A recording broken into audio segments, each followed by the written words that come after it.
Assalamualaikum warahmatullahi wabarakatuh. Perkenalkan, nama saya Eliana Rajin Febrianti dengan NPM A1A 023083. Saya akan memenuhi tugas UAS pembelajaran sastra dengan dosen pengampu Ibu Meli Aprodita MPD. Pada kesempatan kali ini saya akan memaparkan materi terkait pembelajaran sastra. Baiklah, yang pertama itu ada hakikat pembelajaran sastra, di mana hakikat pembelajaran sastra merupakan suatu kegiatan pendidikan yang memanfaatkan karya sastra untuk membangun kepekaan rasa, pemahaman makna, dan pembentukan karakter.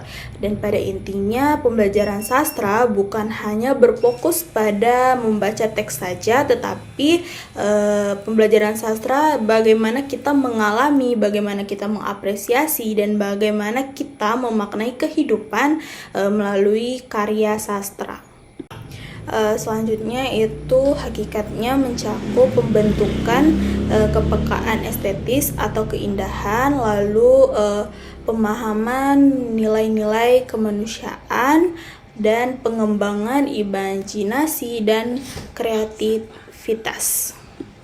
Baiklah, selanjutnya itu tujuan pembelajaran sastra, di mana agar siswa mampu mengapresiasi, memahami, menafsirkan karya sastra.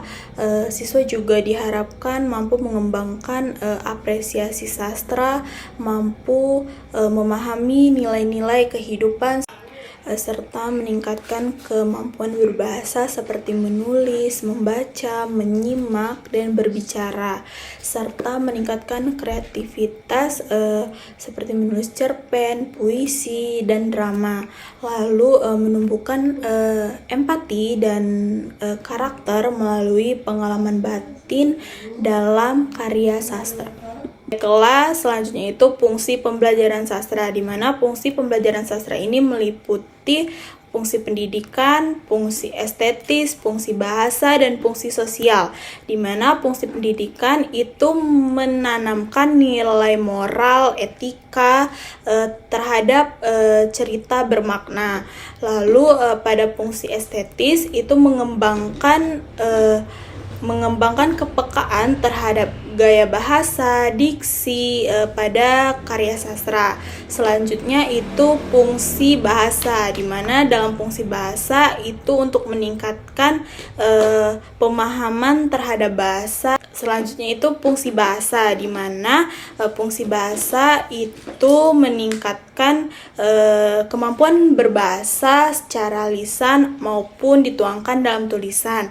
Selanjutnya fungsi sosial, di mana fungsi sosial itu membangun rasa sosial dan rasa empati terhadap suatu karya sastra.